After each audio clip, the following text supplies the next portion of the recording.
Jadi kalau misalnya dengan alasan diminta untuk nge-MC, enggak takut salah segala macam, itu alasan mati sih kalau menurut saya. Kita tuh bisa nyoba segala macam hal yang baru di depan pimpinan kita, entah itu nge-MC, jadi panitia A, B, C segala macam. Karena pimpinan kita tuh menerima kalau misalnya ada yang salah dan tahu anak baru belajar mencoba, ya udah nggak ada masalah, namanya juga belajar. Ini kayak gitu sih.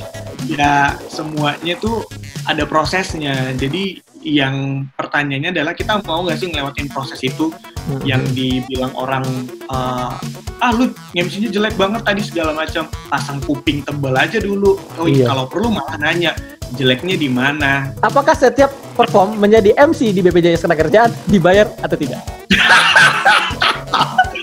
Pertanyaan yang dari kemarin sudah mulai saya terka-terka. Ini pasti akan ada pertanyaan ini.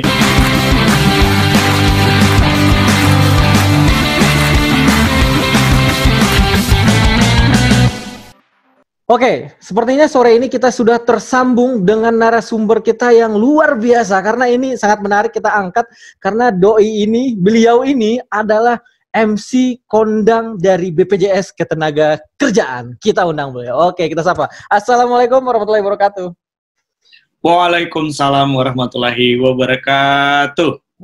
Oke, selamat bergabung di konten ODP, obrolan dengan pembawa acara. Oke. Bisa luar gitu ya. Bukan obrolan bareng pekerja, tapi obrolan sama pembawa acara. Iya. Oke. Biasa kontennya. Muhammad Ilham Sangaji. Boleh sedikit perkenalan, Bro, biar tahu juga nih audiens.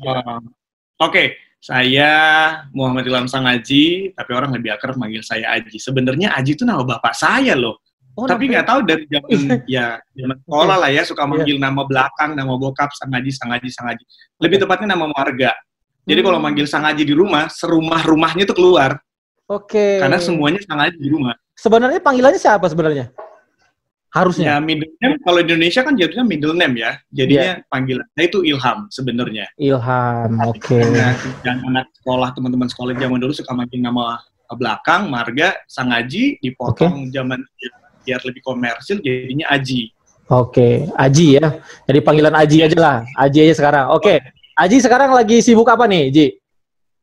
Sibuk puasa, alhamdulillah. Sibuk masak. Sibuk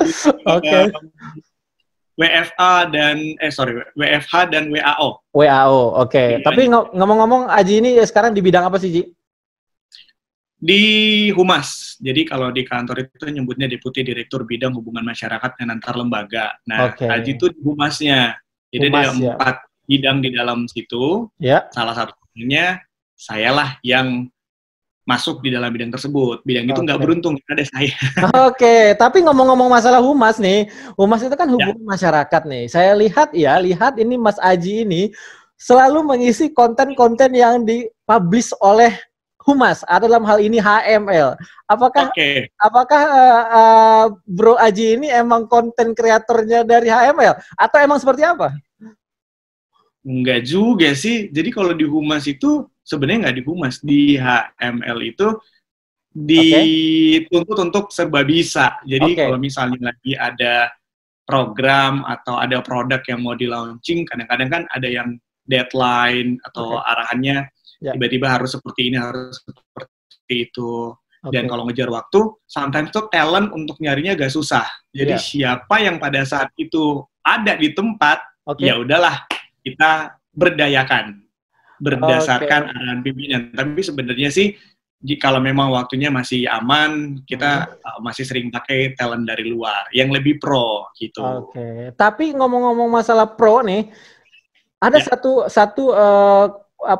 suatu bakat Aji ini yang sangat menasional atau mendunia nih, yaitu yang dikenal dengan pembawa acara nih. Ini menarik nih, Ji. Kita mau tahu nih, Ji. Kita lah HML kita sampingkan dulu. Kita lebih detail ke passionnya Aji, karena Aji ini yang Bu lihat nih. Sorry itu Aji itu selalu kalau misalkan event besar seperti direksi, event itu internal mau eksternal, Aji salah satu yang menjadi MC-nya. Gimana ceritanya kok bisa seperti itu? Lebih tepatnya juga nggak tahu kenapa akhirnya alhamdulillah sebenarnya sih dikasih kepercayaan untuk bisa leading acara gede di kantor. Jadi basically sebenarnya emang udah mulai nge-MC dari zaman SMA, tapi waktu itu ya udah nge-MC doang gitu. Dijebak sama teman untuk jadi MC di acara ulang tahun. Terus akhirnya mulai masuk ke salah satu radio gede di Makassar, namanya Radio Madama waktu itu. Belajar siaran dan akhirnya belajar nge-MC. Dan udah akhirnya masuk ke kantor kita setelah kurang lebih siaran beberapa tahun. Ada lowongan di Jam Sostek, ikut tes, alhamdulillah lolos. Dan udah kebawa lah kerjaan MC. Coba-coba dan akhirnya sampai sekarang. Sebelum kita lanjut, menarik nih. Seorang Mas Aji ya, Sang Aji. Atau Mas Aji lah kita gampang. Seorang Mas Aji ini sebelum masuk BP Jam Sostek jadi penyiar. Kenapa maksudnya kenapa memutuskan keluar dari sebagai penyiar dan masuk ke Jam Sostek waktu itu, Ji? Kalau jadi gini, kalau hidup di Jakarta dengan kondisi radio, nggak tahu sih, ini versi pandangan saya pribadi ya, nggak berdasarkan data, pandangan pribadi aja. Hidup di Jakarta kalau kita bermodalkan jadi penyiar radio talk dan nge-MC kemana-mana, mungkin itu bisa jadi satu pekerjaan utama yang ya let's say mungkin bisa jadi long last lah ya, cukup panjang. Tapi kalau misalnya di daerah, mungkin tidak seperti itu pada kenyataannya. Kalaupun misalnya job MC itu adalah pekerjaan yang sangat menjanjikan, cuman untuk saya, pemikiran saya pada saat itu, saya laki-laki harus punya pekerjaan yang lebih tetap, karena kalau job MC itu kan nggak selalu ada ya, jadi kadang ada, kadang banyak banget, sampai ngatur waktunya susah, kadang malah sepi. Kayak kalau kayak gini, kayak corona, job MC hilang, nggak tahu gimana caranya. Kan? Jadi pada saat itu mikir, udah cukup deh kayaknya siaran, sampai akhirnya memulai untuk coba cari pekerjaan yang tetap, biar saya itu punya backup. Tapi masih setelah masuk di Jam Sostek, balik lagi, kembali siaran, masih MC dan segala macam. Karena edik pekerjaan itu tuh jadi kayak emang mau nggak mau kebawa terus, pengen siaran, pengen MC. Gitu. Berarti bisa dikatakan bahwa semua passion yang dijalankan sebelum Jam Sostek itu masih terbawa di zamannya Jam Sostek dan until now. Iya, seperti itu. Sampai sekarang. Kalau pernah siaran, pasti pengen siaran terus-menerus. Bahkan suka gatal kalau dengar orang siaran tuh. Aduh, gila. Pengen banget ikutan siaran, nimbrung, ngobrol. Dan passionnya alhamdulillah masih kebawa sampai sekarang. Masih dikasih kesempatan buat ngomong di depan umum, depan mic. Kayak gitu sih. Tapi ini gue jujur nih bro ya, gue pernah berapa event itu menjadi audiensnya lo, itu lo keren banget itu jadi MC. Keren banget. Bukan karena seangkatan, bukan karena temenan, enggak. Kalau gue menjadi orang baru ketemu lo, gue lihat itu pro banget itu, asli itu parah banget. Masya Allah, alhamdulillah kalau gitu ya. Karena yang gue lihatnya ya, ini bukan menjilat atau apa.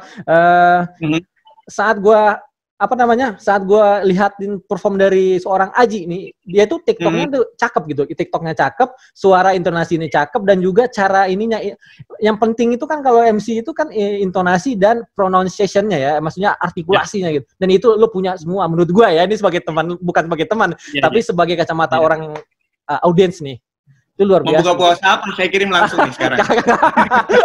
Bisa ya Mas Aji. Oke, tapi ini menarik nih bro. Kan kantor kita itu kan selalu namanya ada event besar dan membutuhkan yang namanya suatu persiapan gitu ya.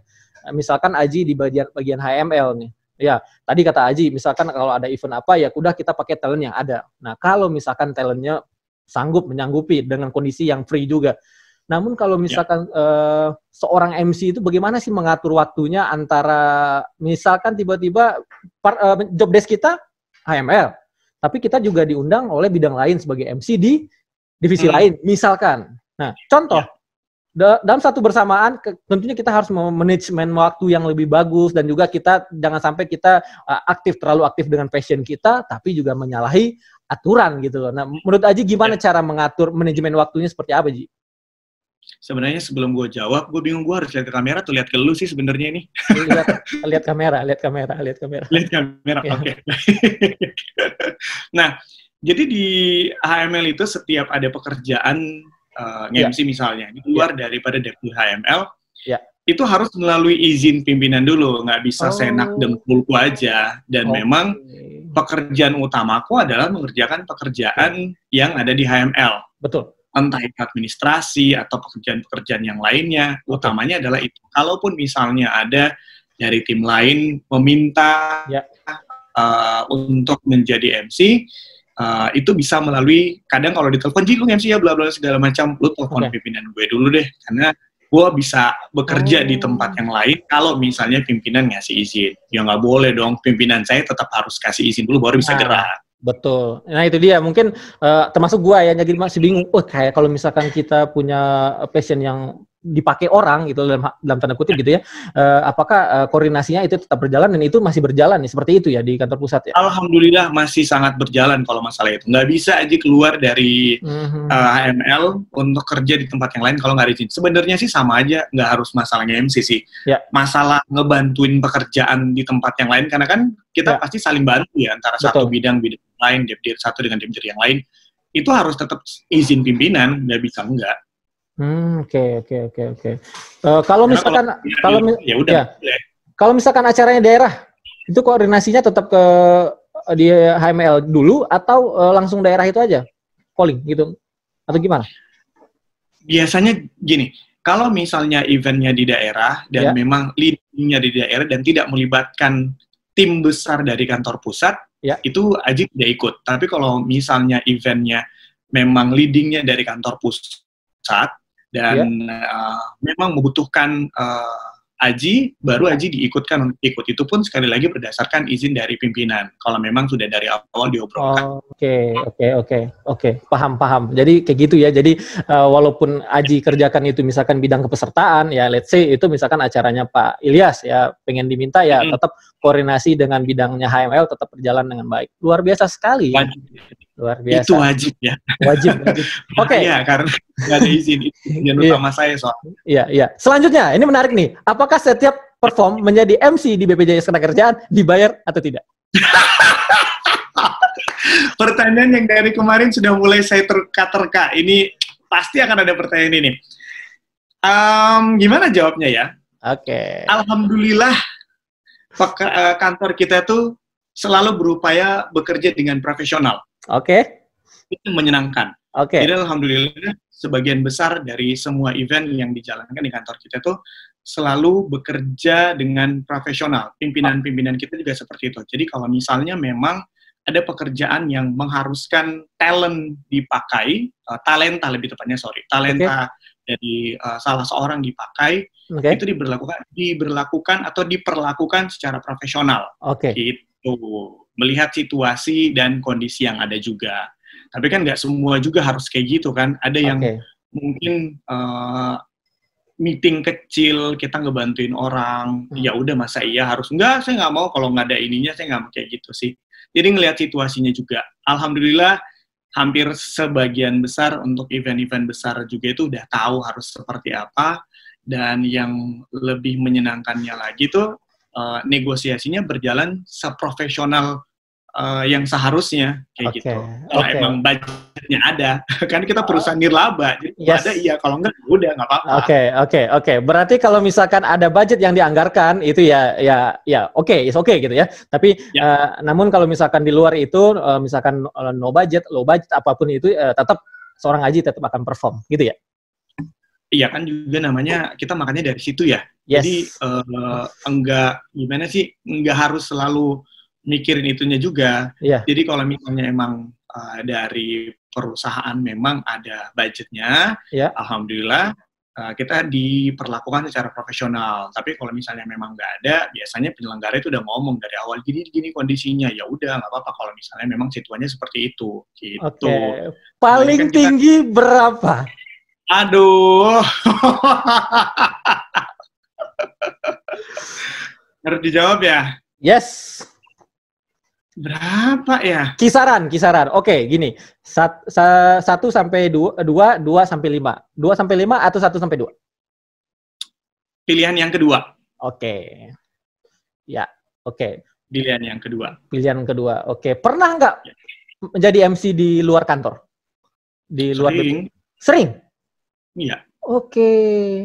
Karena aku udah MC dari tahun 2006. Yes. Jadi pekerjaan Aji ini sebenarnya ini gue bisa ambil lagi garis lurusnya.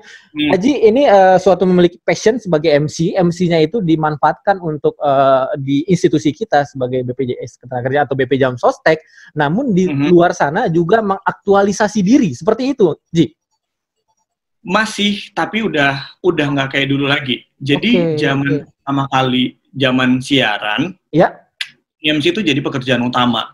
Siaran jadi pekerjaan utama, MC jadi pekerjaan utama. Begitu masuk ke BPJS Ketenagakerjaan atau BP Jam Sostek, MC itu waktu masih di kantor cabang. Kebetulan waktu itu di Makassar, dan waktu sempat pindah ke KCP, MC itu masih lancar aja, masih bener-bener masih banyak job segala macam.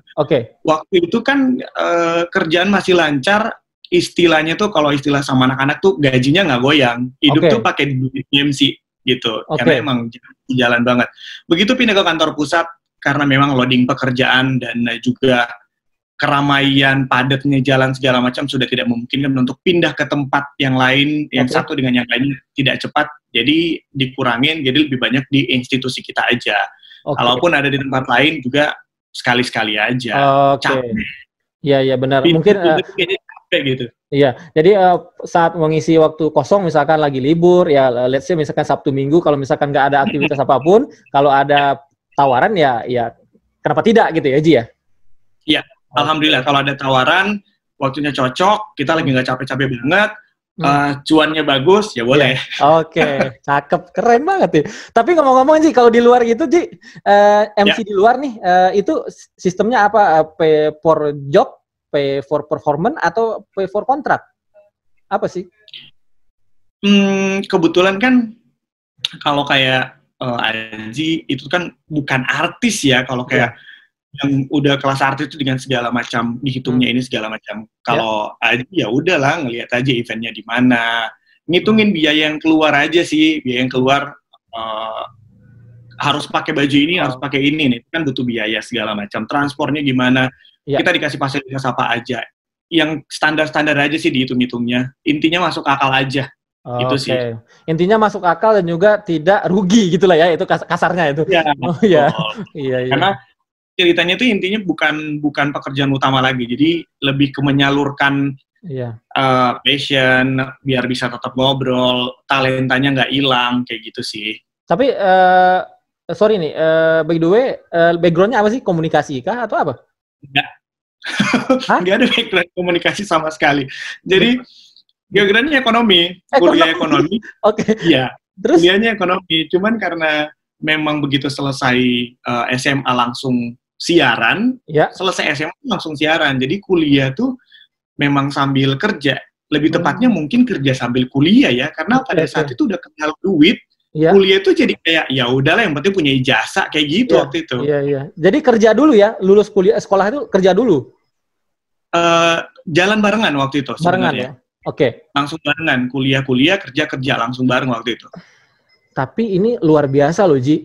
Seorang yang background-nya ya let's say itu bukan inline dengan kerjaannya sekarang, ekonomi. Kalau ekonomi kan ya katakanlah pemasaran, manajemen, HCP, dan lain sebagainya itu mungkin lebih inline ya. Namun kalau misalkan terjun payung ke bidangnya public speaking, MC, radio, dan sebagainya, itu keren itu. Menurut gue itu bakat itu kayaknya. Menurut gue ya. Ya, itu tuh kayak tiba-tiba aja. Jadi waktu pas mau selesai sekolah SMA waktu itu, ada salah seorang temen kenalan gitu, bawa temennya juga yang penyiar radio di Radio Madama yang tadi saya sebut, ngomongnya gini, gue lagi nyari penyiar nih, ada nggak teman sekolah lu yang punya bakat ngomong apa segala macam siaran? Entah kenapa tuh spontan langsung ngomong, ya udah gue aja. Oh gitu? Spontan, nggak ada di pikiran sama sekali, ya udah gue aja. Mulai dari itu jadinya kepikiran sendiri. Kok tadi ngomong kayak gitu ya? Ya udah kepikiran akhirnya dengar radio, tertarik, masukin CV, apply, ya udah siaran. Akhirnya berapa lama sih siaran? Kalau di total? Siaran dari 2006.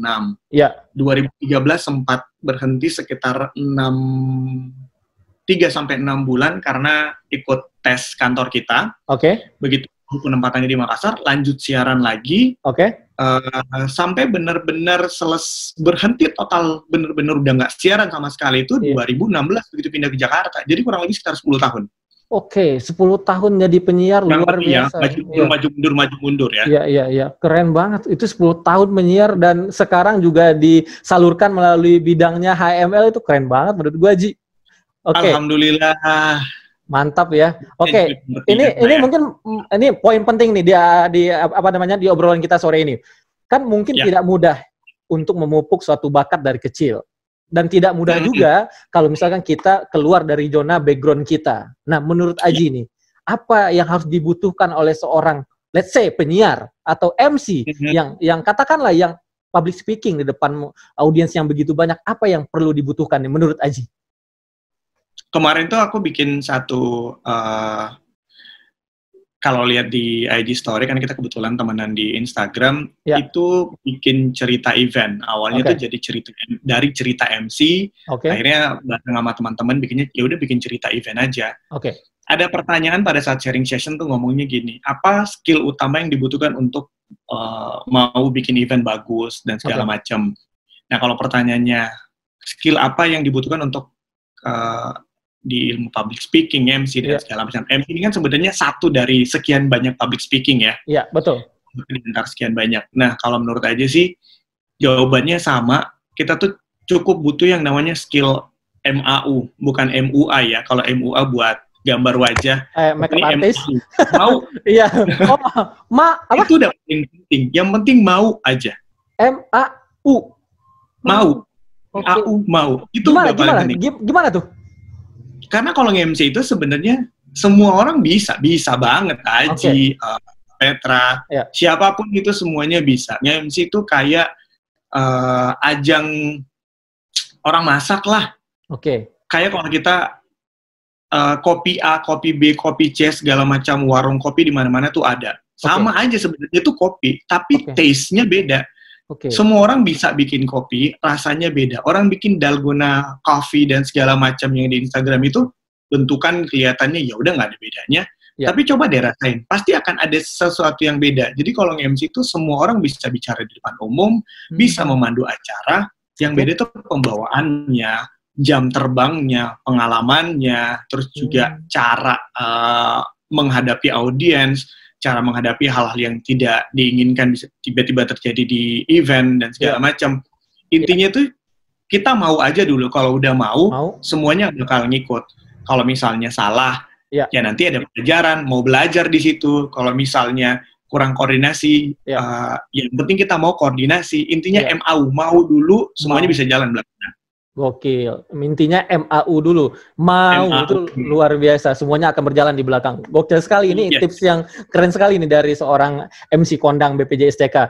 Tapi ngomong-ngomong gini, Ji. Banyak orang yang mengatakan bahwa kalau MC itu suaranya harus bagus. Yang bisa crowd masanya itu bagus gitu loh. Kayak misalkan gue kan cempreng gini mungkin nggak bisa gitu. Kata orang ya, ini kan bukan kata orang. Apakah suatu suara itu menjadi modal dasar juga sebagai seorang MC menurut lo? Kalau suaranya bagus, menurut saya itu bonus ya. Kalau versi saya, ini kan bicara pendapat ya. Kalau menurut saya, suara bagus itu adalah bonus. Karena suara saya pun nggak bagus. Untuk ukuran, untuk ukuran laki-laki, suara saya tidak cukup berat. Dan termasuk dalam kategori suara yang cukup cempreng menurut saya. Dulu jauh lebih cempreng daripada ini. Cuman karena pada saat siaran itu, diajak untuk belajar untuk bisa bikin suaranya tidak terlalu cempreng, melatih vokal, ya udah akhirnya sedikit lebih baik lah daripada yang sebelumnya. Jadi untuk modal suara kalau bagus alhamdulillah, kalau enggak ya gimana lah caranya biar lebih terdengar bagus. Kalau denger penyiar di radio sekarang juga banyak kok suaranya yang cempreng. Bahkan dulu ada yang bilang kalau cadel itu, penyiar cadel atau MC cadel itu cacat. Oh gitu. Padahal sebenarnya sekarang kalau kita lihat di TV-TV bahkan di Coach Ever cadel, terus juga Desta juga cempreng. Desta suaranya cemprengnya minta ampun kayak gitu. Terus juga kalau lihat Indy Barens di TV juga suaranya bukan suara yang bulat kayak daber-daber pada umumnya yang suaranya wow banget, ya kayak gitu sih menurutku ya. Ya, jadi bisa dikatakan bahwa kalau pandangan Aji, suara itu sebenarnya nggak hal penting sebenarnya untuk modal ya. Iya. Oke. Ya, bonus aja suara bonus yang aja, bagus itu bonus.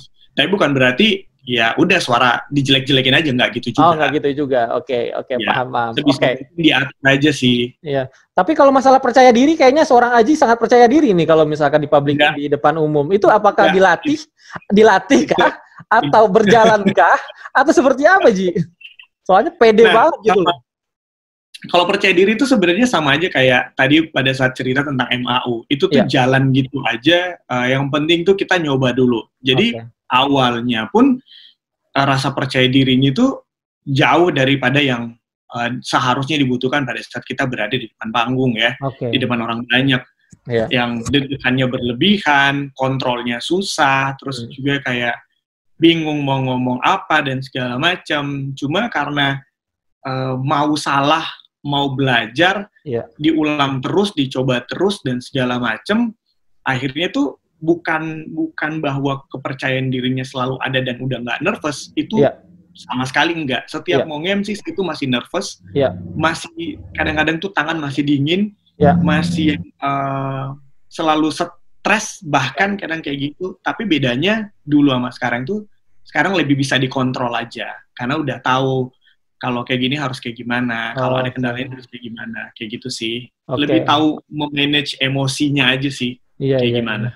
Jadi sebenarnya masalah percaya diri itu terbentuk dari rasa kemauan yang tadi, kalau misalkan dipupuk terus, ya mau itu akan melahirkan yang belakangnya itu ya, hadiahnya ya, apakah percaya diri. Coba terus. Karena kalau kita nggak coba tuh kita nggak tahu salahnya di mana, yang diperbaiki yang mana, salahnya di mana, yang diperbaiki yang mana. Karena kan kadang-kadang orang tuh kalau MC ekspektasinya adalah harus sempurna. Ya nggak ada juga orang yang baru lahir langsung bagus. Kayak gitu. Ya namanya orang belajar dari awal pasti ada yang jelek dulu, pelan-pelan bagus dan segala macam. Tapi bukan berarti saya bagus, enggak. Cuma ya semuanya tuh ada prosesnya. Jadi yang pertanyaannya adalah kita mau nggak sih ngelewatin proses itu yang dibilang orang lu MC-nya jelek banget tadi segala macam, pasang kuping tebal aja dulu. Kalau perlu malah nanya jeleknya di mana, gini. Udah itu jadi catatan, besok kita jangan kayak gitu lagi. Tapi pernah nggak lo dalam MC itu fail gitu, gagal? Pernah nggak? Oh, gagal mungkin nggak tahu ya, karena itu ukuran pribadi orang masing-masing yang nonton. Tapi kalau ada kesalahan sering banget zaman dulu. Apa kesalahan yang terkonyol dilakukan oleh seorang Mas Aji atau Ilham Sang Aji? Banyak banget kesalahan terkonyol itu. Pernah nggak salah sebut? Kalau salah sebut sering banget. Jadi pernah sering dulu sering banget. Zaman masih baru bangetnya, itu sering banget yang salah sebut. Suka nama gubernur itu gelar saya salah sebut waktu tahun berapa ya? 2007 kali. Gubernur gelarnya doktor, saya nyebutnya dokter. Dokter. Itu padahal dua jabatan yang berbeda ya. Ya, dokter dan dokter. Itu karena panik protokoler gubernur di daerah tersebut tuh pokoknya nanti cerewet banget ibu-ibu, jadi ke bawah panik juga. Dan pada saat itu tuh baru selesai kelar siaran, diteleponin minta ampun, padahal memang janjiannya waktu itu jam 10. Jam 9 udah cabut dari ruang siaran, jadi otomatis setengah 10 udah harus ada dong nyampe di tempat, udah briefing. Jadi memang udah ngasih tahu dia akan nyampe jam sekian. Tapi karena ada protokoler datang lebih awal, jadi protokolernya itu ngomong bla bla bla segala macem, panik, saya jadi ikutan panik, nggak bisa kontrol, pada saat nyebut salah ya. Dokter dan itu harusnya jadinya dokter.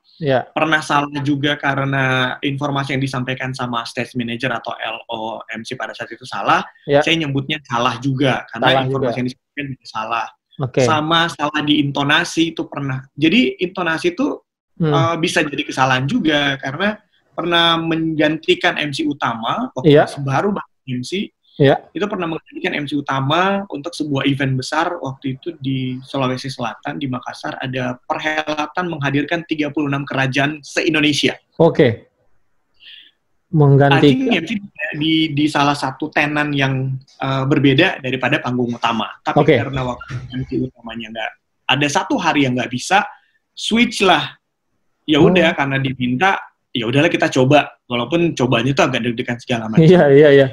Saat mempersilahkan performan dari salah satu daerah waktu itu Bali dan segala macam. Iya. Itu saya nyebutnya intonasi kayak orang lagi manggung festival band. Oke, gimana? Coba contohnya gimana? Ya, maksudnya pada saat itu seharusnya mungkin dengan intonasi yang lebih formal, lebih kayak jadi pada saat kayak selanjutnya kita akan menyaksikan penampilan persembahan tarian dari daerah kayak gitu. Saya nyebutnya langsung kita sambut. Manggung. Iya. Jadi kayak gitu. Iya. Jadi kayak MC festival ya. Jadi kayak rame gitu ya. Yes. Iya. Tapi apa waktu itu dapat kesan apa dari audiens waktu itu? Ada yang ngomong, salah seorang panitia ngomong, lu MC-nya kayak lagi manggung festival. Waktu itu awalnya mikir, iya ya. Terima nggak terima waktu itu. Cuman setelah mikir setelah pulang segala macam, terus waktu itu terima bayaran juga, terus masih ada yang negur juga waktu itu. Lebih banyak belajar lagi ya untuk MC. Pedes sih rasanya waktu digituin, cuman ya jadinya belajar, jadi tahu. Nggak kayak gitu loh, setiap acara itu intonasinya bisa berbeda. Acara ini harus begini, penggunaan kata-katanya tuh harus milih yang ini kayak gitu sih. Nggak semua kegiatan harus teriak, nggak semua kegiatan harus formal, dan semua itu harus menyesuaikan. Luar biasa sekali. Tapi ngomong-ngomong, yang paling memalukan apa, Ji? Paling memalukan dan sampai sekarang masih kocak, dan kalau misalnya diingat malu banget gitu loh dari seorang MC. Paling memalukan itu sih karena kesalahan sendiri. Karena kesalahan sendiri ya? Itu pure kesalahan sendiri ya? Ditegur beberapa kali, iya. Soalnya ada beberapa yang kesalahannya itu nggak diaji full. Jadi, dan itu nggak beban kalau kesalahannya nggak diaji. Misalnya, dikasih skrip untuk MC dari panitia. Atau misalnya dari LO, stage manager, udah ada skripnya, Aji baca nih. Ternyata itu skripnya salah. Nah, itu Aji nggak beban kalau kayak gitu. Ya udah, saya kan baca. Kalaupun memang audiens akan nunjuknya ke Aji, MC-nya salah baca nih, tapi secara pribadi nggak beban karena ya udahlah, saya kan baca, jadi nggak bisa menyalahkan diri sendiri gitu. Tapi yang memang pure 100% kesalahan pribadi itu adalah itu intonasi salah, penyebutan itunya nggak benar, sama salah sebut nama kayak tadi dokter menjadi dokter, terus juga salah sebut nama. Di Makassar itu ada yang namanya gelar bangsawan Andi. Kalau A titik itu pada umumnya Andi. Tapi seharusnya itu konfirmasi dulu. Nggak boleh asal nyebut Andi. Pada saat nge-MC, saya nggak konfirmasi waktu itu. Dengan sangat percaya diri memanggil orang, disilahkan dengan hormat, Bapak Andi, bla bla bla, naik ke atas panggung. Untungnya bapaknya tuh baik hati dan ngebawa suasana jadi bercanda. Ngomong, terima kasih untuk MC yang sudah menambah gelar bangsawan di nama saya, A menjadi Andi, padahal waktu itu namanya bukan Andi. Bukan Andi. Tapi percaya dirinya saya nyebutnya Andi, bla bla bla bla. Kayak gitu sih. Akan beda halnya kalau misalkan yang digelarnya itu lebih lebih downgrade gitu ya. Misalkan yang A-nya itu harusnya ini, tapi dibilang Ahmad, ya kita karang-karang misalkan. Itu lebih fatal lagi mungkin ya.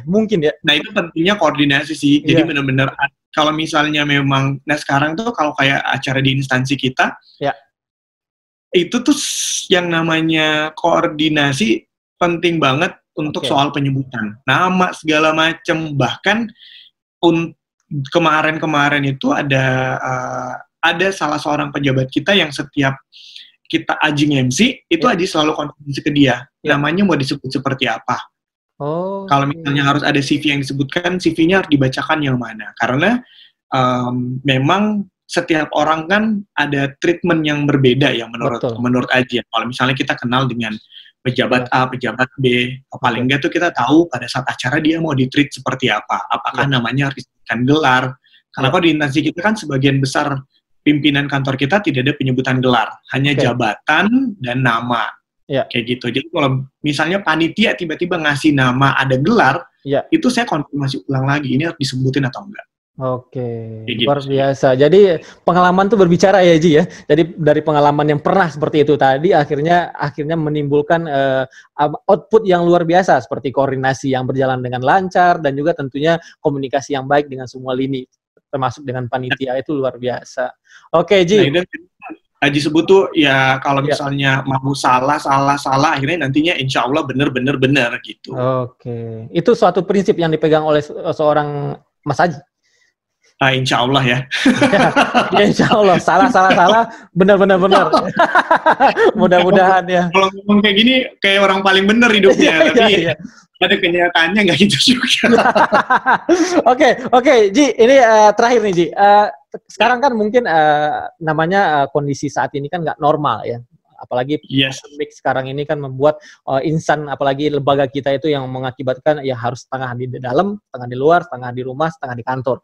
Nah, kalau seorang Aji sendiri ini, kalau misalkan dengan kondisi seperti ini, apakah mengharuskan Aji itu untuk berkreativitas dari rumah atau tadi seperti hobinya berbicara, itu bagaimana menyalurkannya dan apa hal positif yang dilakukan dengan kondisi yang seperti ini, Ji?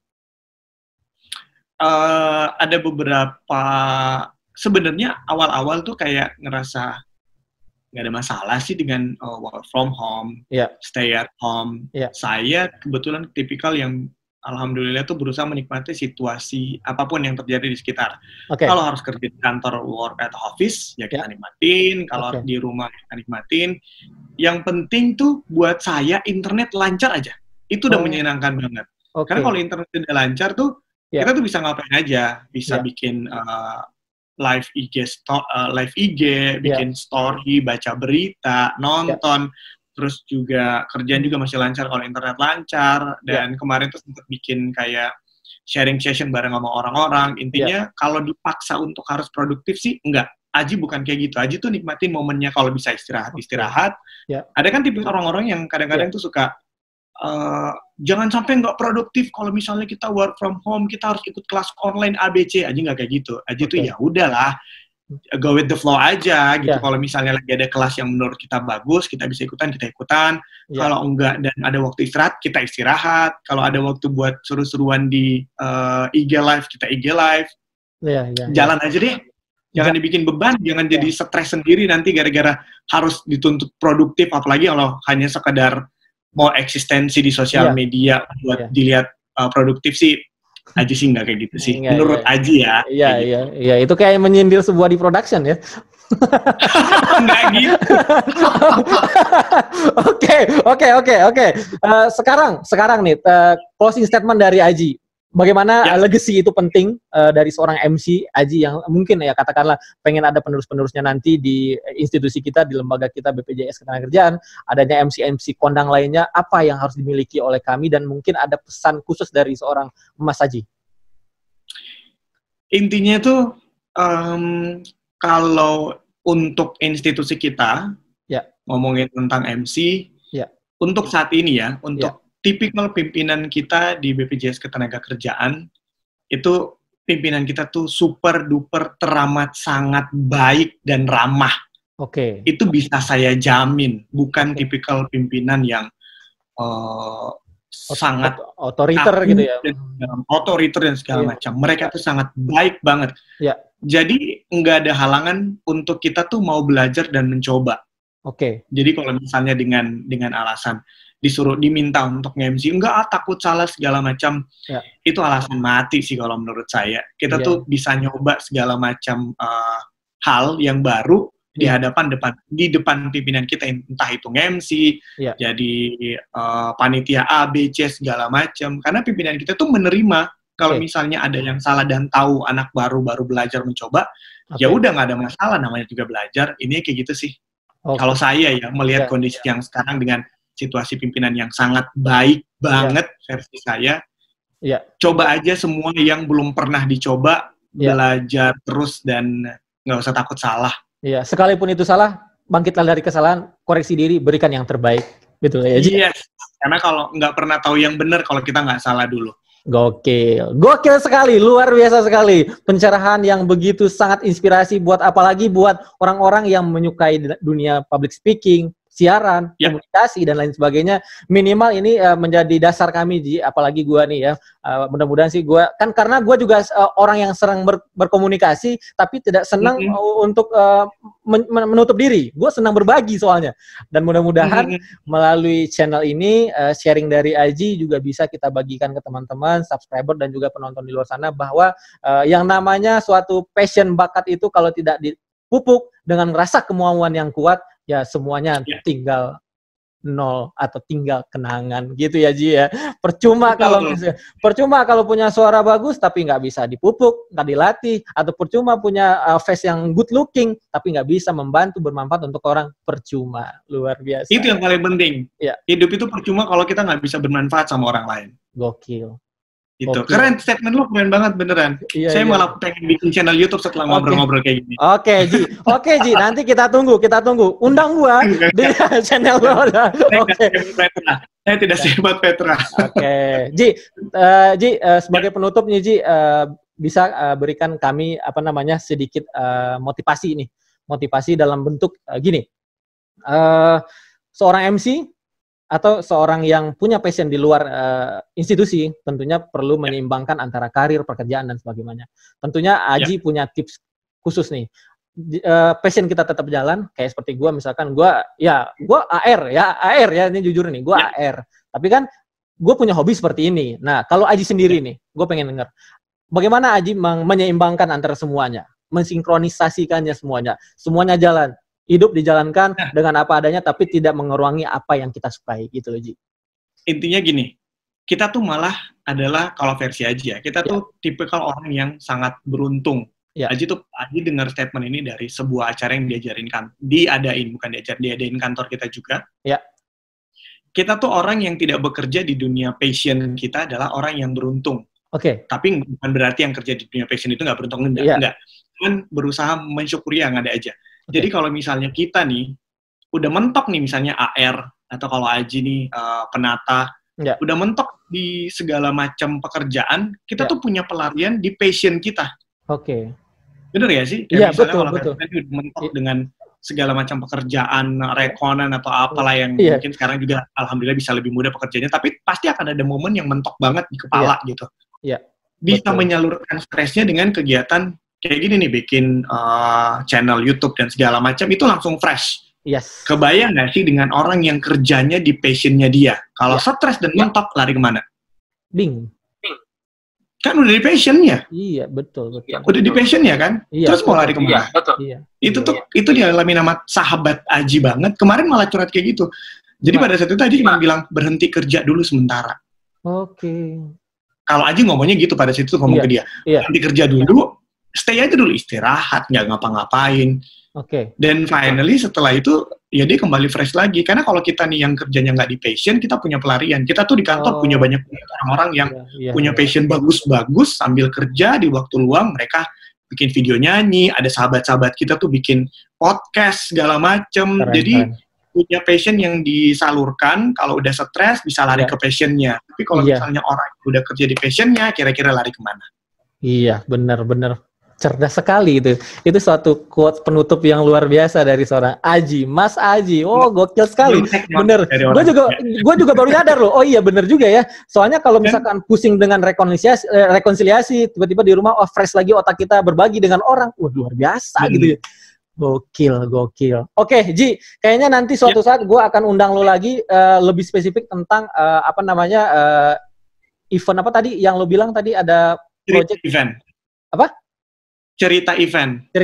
Nanti gue akan undang itu menarik sekali karena gini, mungkin banyak di daerah-daerah yang bingung cara bikin event ya, bingung cara bikin seperti apa, terus bagaimana mengantisipasi, koordinasi dan sebagainya. Dan lo tadi menyampaikan bahwa lo dengan teman-teman lo membuat suatu forum untuk membahas itu menarik sekali. Kayaknya perlu nanti gue undang ke konten ODP gue. Boleh, ditunggu undangannya bareng sama teman-teman gue ya. Yes. Gua undang akan key personnya, misal dari MC-nya lu, misal dari eventnya si Anjar atau dari si Rico dan sebagainya, nanti gua akan undang. Boleh ya, nanti sampaikan ke teman-teman ya, Ji. Boleh, nanti aku sampein ke Riko, Anjar, Mbak Susan, semuanya aku undang. Siap. Thank you Ji buat sore ini, luar biasa di tengah Ramadan seperti ini, tidak patah semangat untuk selalu menginspirasi orang-orang, apalagi buat gua juga, walaupun kita seangkatan tetap banyak hal yang gua ambil dari lo sebenarnya Ji. Tapi anyway itu apapun itu tetap gua setuju sama lo, tetaplah memberikan manfaat untuk orang lain. Sama-sama, lu juga ngasih manfaat banyak banget buat orang-orang, buat ada tontonan seru, menghibur dan kasih manfaat untuk orang lain. Cakep. Gokil. Sampai ketemu lagi di lain kesempatan, Mas Haji. Oke. Nanti kita ngobrol-ngobrol lagi dengan tema yang berbeda, apalagi nanti gua tunggu cerita event di next episode. Thank you, Mas Haji. Assalamualaikum warahmatullahi wabarakatuh. Waalaikumsalam warahmatullahi wabarakatuh.